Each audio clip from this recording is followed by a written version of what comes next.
We can be weird. Weird. Weird. Weird. That is so weird. People are so weird. Like, you're weird. That's weird. You're weird. Talk about weird. Are we weird? Talk about weird.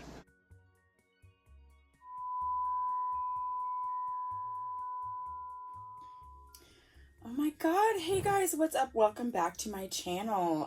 This is weird. You get to see my face today. I'm gonna do a little bit more of a personal video today. I know I take the piss out of the girls quite a bit. Sorry, I'm gonna try not to look at myself. I'm gonna try to look at the camera, eye contact. I take the piss out of the girls quite a bit, and I just want to tell my own personal story. So, I have been fat and not fat, and then fat again, and then not fat again, and who knows, I could be fucking fat again. So believe me when I say I am fat people, okay? I don't hate fat people. I am fat people. I've been fat people, and I might be fat people again. So let's get into it. If I'm looking down, I'm just referencing my photos, and I'm looking at my Fitness Pal to reference my weigh-ins. I have weigh-ins like dating back to 2013. And so the first picture I'm going to post up over here is just me March 2019 at about 150. And this is kind of like my comfort weight, you know, like when I'm not really trying. And I actually really like my body like this. I think I look cute. I like my tatus, and you know, I like myself like this, you know, about 150. I started putting on some weight later on, December 2019. You know, it was kind of getting towards the panorama, and I think in this photo I was about 160. And you can see as we kind of were moving past the panorama or into it, I mean, this was like in the thick of it pretty much. I was still trying to be active and move around a lot, but you can kind of see in my face where I'm just gaining. And here I am backpacking. You know, I've always loved, I've always been an active person, even though my weight fluctuates. I've done roller derby. I have done trail running on and off. I love hiking. I love backpacking. Mountain medicine is my favorite. You know, anytime I'm feeling like mentally off, I like to go to the mountains and escape. So I've always tried to maintain that, but you know, like I said, I've fluctuated so much throughout my life. I've gone up and down. So I definitely know what it's like to struggle. So here we are, July 2020. Let's check and see what my weight was here. Oh my, yes. So like around May 2020, I was up to like 175. And yeah. So yeah, this July 2020, I was probably about 175, 180, and I was on a backpacking trip with my friends. I hadn't gone anywhere with them for a while, and for this particular backpacking trip, I had outgrown all of my gear, so I had to buy all new hiking gear, like a new raincoat, new hiking, like rain pants, and like a new puffy, and it was all large and extra large. And just for context, I'm 5 feet tall. So a healthy weight for my BMI, if you go by the BMI, it's like anywhere from 95 to I think like 115 pounds, which I think I've been 114 one time in my life, and I was not working out. I was only dieting. I was doing the South Beach diet, and that was like the thinnest I've ever gotten in my life. And I feel like I was kind of skinny fat. My waist measurement was about the same that it is now, but I am about 129, 128 right now. So I like my body composition a lot more now. I have more muscle and I feel fitter and stronger. So yes, here we are, September 14th, 2020, and my weight was definitely creeping up. I was still probably, I want to say like in the 180s at this point. This TikTok video of me, this was like copium. This was very much copium. And when I was putting all these together to make this video, oh, this was 2021.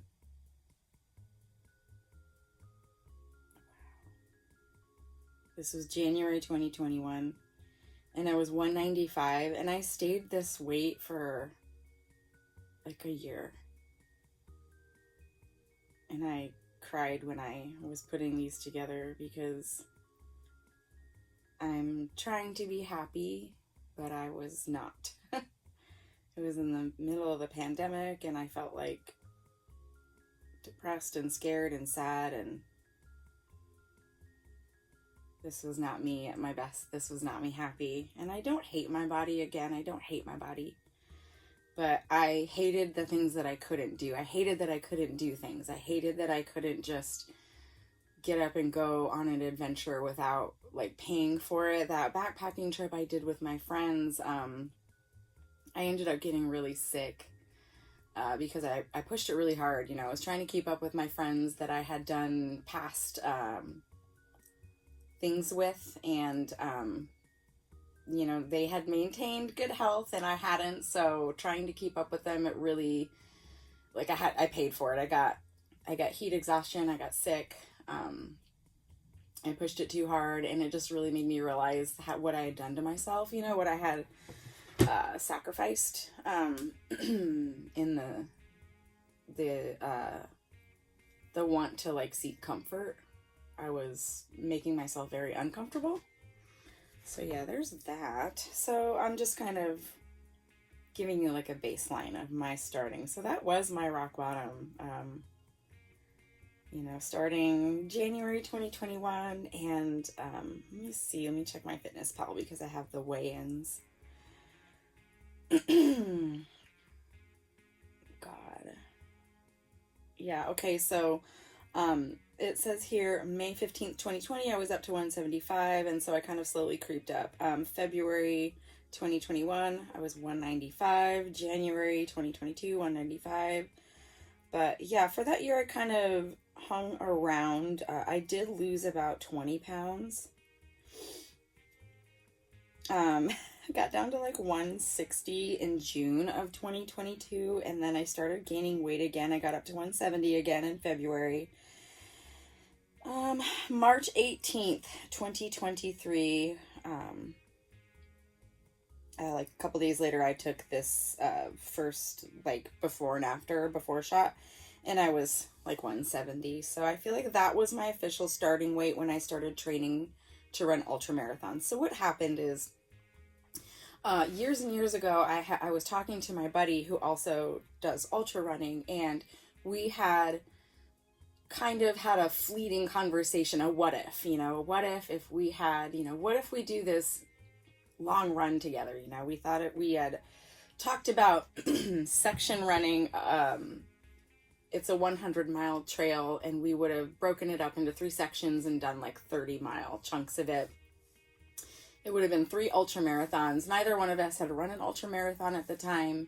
And this was like a couple years before the pandemic. So I feel like in my mind, a lot of things are like before the pandemic and then after and during. It was the bad time. So we talked about doing this ultra run together, and, you know, things fell apart. I think she even got an injury at one point, and like, you know, the pandemic happened, and like I wasn't hanging out with any of my friends, really. I wasn't doing much. I hadn't seen her in a few years. And I gained a lot of weight, and she kind of did the opposite during the pandemic and was, you know, training because that's what made her feel better. And so she ended up doing one of the section runs that we had talked about. And, you know, it wasn't that she was being mean or leaving me behind or anything. It's just that we were at 2 totally separate places in our lives, and she was ready to do it and I wasn't. And we weren't really connecting a lot at that point. So she's my friend, but also a client. So she actually came to me to get work done. And during our session, she told me that she did the run we had talked about. And I'm a very FOMO kind of person. And I was like, oh my God, that's so cool that you did that. Like, we were supposed to do that together.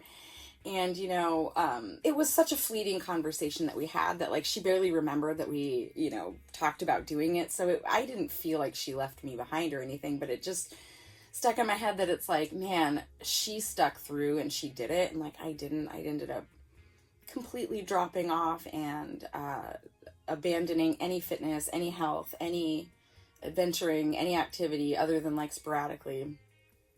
And it really just made me realize like what I had given up. I was drinking a lot. I'm not a drinker. I really don't drink a lot in my lifetime. My mom is an alcoholic, and people in my family struggle, so I don't drink a lot. But during that time, I was drinking a lot, like almost every day. And I gained a lot of weight during that, and I was binging. I was actually binge eating a lot. I do have ADHD. I was diagnosed at 36, and ADHD does have a link to binge eating. John, Obese to Beast, did a great video talking about it, and I learned a lot with that video, and I really appreciate him making that video. So check it out if you are interested in that subject. So learning that I had ADHD, getting medicated for that, and kind of learning that there was a correlation between the binge eating, there's a lot of aha moments in that point in my life. So after I met with my friend and, kind of learned that I had severe FOMO, I kind of jumped on it. And I'm the type of person that, if I decide I want to do something, like, I want to do it right fucking now. Like, why wait? What are we waiting for? So I started training, and I actually, I think it was March of 2023, I set myself a goal. There's a really kind of gnarly mountain climb that I used to do all the time for training, and I told myself, okay, I'm getting backed up a little bit. So when I worked on my friend, I'm a tattoo artist, so when I tattooed my friend, the one that we talked about doing the long trail together, and she did it, she also told me that she was training for a 40-mile race called the Bigfoot race. She was doing the 20 or 40-mile distance that they offered. The Bigfoot race also does a 200-mile distance, which is amazing. And then they also were offering a 20-mile distance. So FOMO, I had the FOMO. I told myself, you know what, if she can do these things, I can do them. Like, we were supposed to be doing these things together. And, I totally dropped off. So instead of wallowing in self-pity, I decided, like I said, I'm going to get on it. I'm going to do these things that I want to do. So I just started slowly training. And I told myself, if I can do this climb that I used to do, if I can just finish it, like, it didn't have to be a run, and it could just be a death march. If I could finish it, I was going to sign myself up for the Bigfoot 20-miler, because I like goals. I need things to kind of keep me going. And so I just wanted to sign up for something. So I did it. I took my dog up, and we did that gnarly ass hike, and it was so hard. But we did it. And then I think like that night I signed up for that race, the Bigfoot 20. And I really threw myself into training. I kind of just created my own loose training plan, just looking up stuff online and figuring out like what I could handle with my schedule. I kind of did it very slowly. I just started with doing 3 runs a week. I would do a speed run. I would do a hill climb. So once a week I would do that gnarly hill climb. And it was 8 miles. I think it's like 3,000 feet of gain. And I would do that once a week, or I would find a mountain that was equivalent. I'm very lucky that I live very close to like lots of mountains. And truthfully, it's mountain medicine. Like, I needed it. I needed to do hard things. I needed to not punish myself, but just prove to myself like how tough I really was. And yeah, I started doing hill sprints and climbs and long runs, and my long runs got longer and longer. And it was great. And then I did the Bigfoot 20. It was awesome. I sprained my ankle. I'll show you some photos. I got a big fat sprained ankle, and I had to kind of chill out for a few weeks and let myself heal. That was really hard because I wanted to do an ultra marathon. I in the 2010s, I don't know if anybody remembers the barefoot running craze. There was that book Born to Run, and it was like the idea of like, not the idea, but like ultra marathon running kind of came onto like the main stage a little bit, and people started talking about it, getting more into it. And it kind of blew up just as like a subject. There's a lot of movies about it, and I got obsessed with it during then. But back then in the 2010s, I never thought that I could do an ultra at that point. It was one of those harebrained things that like maybe someday. And then, years and years later, I started talking about it with my friends. So it's kind of been a long a long thing. It's not like I just decided one day I want to be an ultramarathon runner. Like, it's been a long obsession of mine. And it started with like, that's really cool for them, but I don't think I could ever do that. And then it kind of merged into like, I can do that. And then it went to like, I am going to do that. And I tend to do that when I set my mind on something. I almost don't allow myself to think about the not finishing. It's like, I'm going to do it. So, I decided that my first ultramarathon, an ultramarathon is anything past a marathon, and the first official ultramarathon distance is a 50K, which is roughly 30 miles. So, the trail that my friend and I had talked about section hiking, it's a trail that circumnavigates the biggest mountain in our state. I live in Washington, and it is Mount Rainier. It's called the Wonderland Trail. It's roughly 100 miles. So if you break it up into 3 sections, each section is roughly a 50K. So I chose to do my first ultramarathon as an unsupported effort. I didn't want to deal with cutoff times. I didn't want to deal with any kind of like rules or anything. I wanted to do my own thing. I had 2 spots where I had my best friend meet me, and with a car, and I had a cooler in my car with food and changes of clothes and stuff that I might need, and I did it. I think it took me 12-ish hours, and it was a little over 8,000 feet of gain, and it was one of the hardest things I've ever done. And, you know, truth be told, I had injured my ankle prior to that, and I don't believe I allowed myself to heal properly, so I definitely pushed it a little too hard, and gave myself some IT band issues, and I really had to like rehab after that first ultramarathon. But that was like unlocking a superpower, and I just like, I wanted to do more. I had to do more. So I spent a lot of time like really rehabbing from the IT band issues. I started strength training a lot. Truth be told, I hate going into the gym. I have a gym membership, but I would rather die. I'd rather chew broken glass than go to the gym. So, I started biting the bullet, going to the gym, doing a lot of strength training. Strength training is so important if you want to be a distance runner. It really helps mitigate injuries and stuff. So there is that. Anyway, my second ultra marathon, I had a friend, a client, offer me a free entry into it's not a road ultra marathon. It's on a trail, but the trail is paved and very flat. And so far, everything I had done had been in the mountains. So there's a lot of like elevation gain and elevation drop, and it really just trains your body in a different way. So doing 30 flat miles at a more continuous pace for me was really hard on my body. I hated it. And I'll put a clip. It was kind of embarrassing where I was crying afterwards. And it's so weird because I was trying so hard not to cry. I was trying to be positive because I didn't want to talk shit about this race I got a free entry into. But I hated it. I hated it so much. It was flat and it was on the road, and it was awful. I feel like I was traumatized from it. So yeah, I was proud of myself. I did it. So that was my second ultra marathon. My third ultra marathon, I did my second like official mountain race. So I did the Echo Valley 50K in Chelan, and that one was great. It was super hot. I finished with a great time. I absolutely loved it. I had a great time. My fourth ultra marathon, I attempted a 50 miler, and I bit off more than I could chew. I was doing a lot of heat training. The race was a loop. I think it was about 10 to 11,000 feet of gain, and it was really hot. I think it was like 85 to 90 degrees up on the mountain where we were.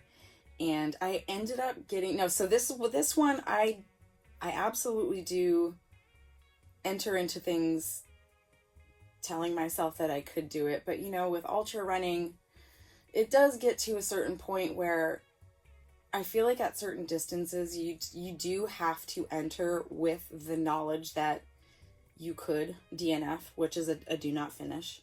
And sometimes it's better to DNF, you know, when it comes to like medical reasons or health reasons or injury. I did learn from my first ultra that, you know, if you are in pain and you have an injury, like it can be better to stop so that you can continue running than to just force yourself to finish the race and then, you know, you're out of commission for weeks. So I ended up dropping at this second,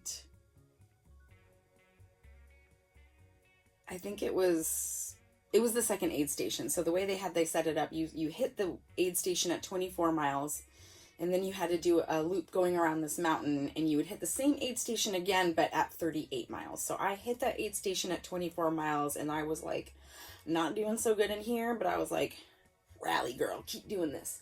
And I cried. There is crying in ultra running, okay? There's crying and cussing, and it's not all pretty. So I cried, and I ended up meeting up with an older woman. She was lovely.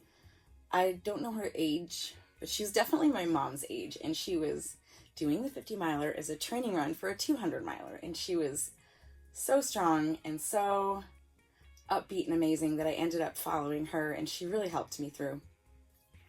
I got to 38 and I got service on a section of that mountain, and I called my bestie. I was like, girl, you gotta come get me. You gotta come get me, bestie. I'm not doing good. I'm not doing good. So she met me at the aid station at 38 miles, and I dropped. And you know, I'm proud of my DNF. I take that DNF with pride. Even though that was a DNF, I still consider it a ultramarathon completed, because I did an ultramarathon distance, and to this date, it's still the longest distance I've ever done. So I'm very proud of myself. And you know, you're always going to feel some kind of way about a DNF, but it's okay. You learn from them. So after that, I did feel like I had a little bit of unfinished business, and I did another unsupported ultramarathon again on Mount Rainier. I did a loop called the Northern Loop, and I need to look, but I think it was 33-ish miles. Yeah, it was like 34 miles, sorry. So if that was like 34 miles, and I did that one solo. It was a little scary because I had a very tight weather window. It was cold, and it's, you know, it's Mount Rainier. Mountains make their own weather, and you get out there and it's all you, baby. You're on your own. But I did that one. I felt so good, so accomplished. I felt super strong.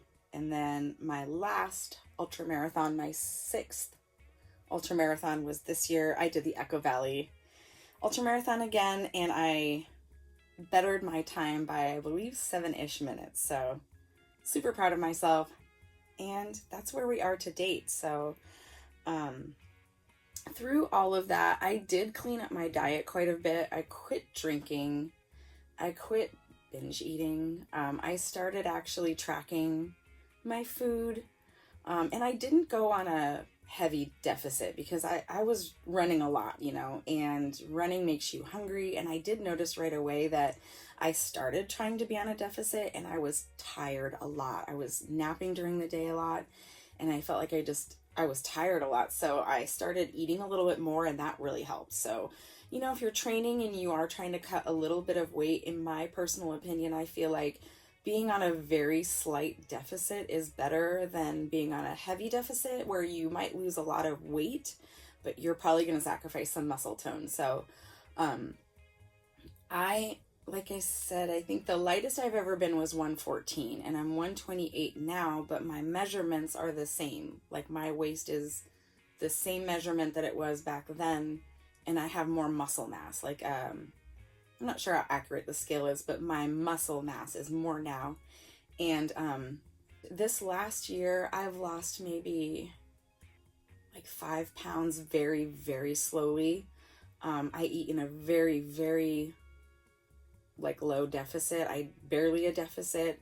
I focus on whole foods. I do eat candy. Like, when I'm training, when I'm doing my runs, I eat gummy candy. I eat cookies. I eat chips. I eat anything carby, sugary. I eat like a like a trash panda on the trail. Like, I don't care. I do calculate the calories just to make sure that I am eating like what I need and not too much. You know, you can have digestive issues if you're eating too much. But, you know, when it comes to fueling an ultra marathon, I don't worry about the quality of the food as much. It's more what I'm eating outside of the runs that matters. And it is important to fuel a run. You recover better, you perform better, your muscles grow better. I feel better when I fuel a run. So yeah, when it comes to the diet part of it, it really is important and it really helped me. But like I said, I did not cut my calories very severely. And I feel like if you're training to be an athlete or doing any kind of endurance, you really need to make sure you're getting enough fuel, quality food, whole foods, like not the grocery store, but like whole foods. I know everybody says it, but you can eat a lot more whole foods than you can like processed food.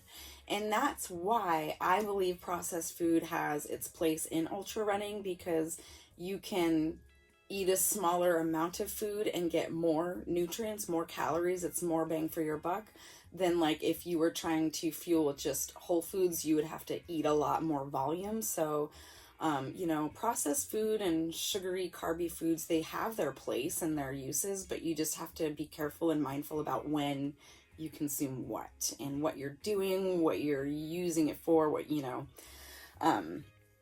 So there's that. I feel like I've learned a lot about food and fueling, and, you know, when it comes to like appearance, like I like the way I look at all of my weights. You know, there's things about my body I enjoy now. There's things I enjoyed about my body back then. I love my curves. I liked my tatas, you know, they're a little tiny now. Oh, sorry girls, I'm sorry. But I like being able to see my cat. When I was 200 pounds, I couldn't see my cat. It was embarrassing. It was really embarrassing. Okay, we don't have to talk about that anymore. But that's the thing, it's real. Real talk here, ladies and gents. Ladies and gentlethems. That's the long and short of it, I guess. Lots of miles, lots of sweat, lots of tears, lots of blood, lots of blisters, lots of crying. But I'm so happy that I took my health back. It doesn't, you know, you have to not be so shallow, because if I looked back and said, you know, I want to be hot, I want hot big titties again, you know, I could easily gain 50 pounds and be all curvy and voluptuous again, but I would be sacrificing a lot of happiness and a lot of the things that I like to do. And for me personally, I call I call it being adventure ready. I like to be adventure ready. I like it if my friend has a harebrained idea, you know, you want to do a 20-mile mountain run, like, yes, let's do it. Let's do it. I am working towards that 50-mile goal. I do want to do a 50-mile trail run this fall. Not sure the route I'm going to do. I am going to do an unsupported solo effort because timing and yeah, all that life, you know, I just think it'll be easier. And then maybe if I'm able to accomplish that, maybe next year I'll do like an actual race. But yes, so yeah, I know this is different. I haven't showed my face on camera, and a lot of it is always just a little nervous. You know, girl world can be a little wild. This is kind of how I found girl world too. I started my fitness journey, and years and years ago, I was watching Chikara Transformations, and when I started gaining weight, I fell off watching her because I was just like, I don't want to watch somebody. It's so horrible. It's like hard to watch somebody killing it when you're not, you know. Transparency, it's truth. It's hard to watch somebody killing it when you're not. So I stopped watching her for a while, and then when I reignited my journey, I started watching her again, and she kind of introduced me to girl world, you know, Anna and April Lauren, Chantal. Chantal was she introduced me to Chantal, and oh my god, Chantal's crazy. I can't, but yeah, Anna's a fun one for me, and I think I love Anna because like she does do activities and stuff, and I like being active and sporty and stuff, and you know, I know that she is kind of like playing an act a little bit, but I bet she got me. But yeah, that's me, that's my journey, that's my story. 195 at 5 feet tall to about like 128 right now. And like I said, I have been really focusing on like maintaining muscle mass. I'm doing more weight training now. I wear a weighted backpack quite a bit, do lunges and squats with that. I walk for a few miles, a few times a week with that. I still hate the gym. I still would rather chew broken glass than go to the gym, but you know, it has its place. Anyway, that's it. That's all. That's me. I hope you liked it. I'm not going to show my face on camera all the time, but you know, I want to put my money where my mouth is. I'm not just talking shit. I've been fat. I've been thin. I've been fat again. I've been thin. I've been fat again. I've been athletic. And, you know, I'm not going to promise that I'm never going to get fat again. I hope I don't. But you know what? Life's. And, you know, our bodies change, and it's just the state you're in right now. It doesn't make you a better person. It doesn't make you a worse person. Maybe it means you're making some bad choices and you're not being so nice to yourself, but there is no morality in being fat or thin. It just is what it is. And, you know, I'm going to describe my body in a way that I'm comfortable with, and I'm okay with saying that I was fat. You know, fat is just a descriptive word. It doesn't mean I was morally wrong. It doesn't mean I was bad. It doesn't mean I was bad when I was fat. It just means that I'm treating myself better, you know, caring for myself more. And I'm a happier person now and a healthier person now. So that's it. That's all. Thank you so much. Talk to you later. Bye. And I keep fucking crying. I keep bursting into tears. I'm gonna cry again. Like, I'm just so fucking thankful for today. I'm just so thankful. I saw a bear today, and I just feel like I was like yearning for something big, yearning for something more, and I just feel like, you know, the mountains were calling, and I planned this trip, and it just delivered. Today it just fucking delivered, and I'm so happy. And it's like, this is the reason why I fucking, you know, grind up mountains once a week and run miles and miles. Like, this is the fucking reason I do it. You know? Anyway, I just can't. I'm so happy. I'm so fucking happy. Anyway, okay, bye.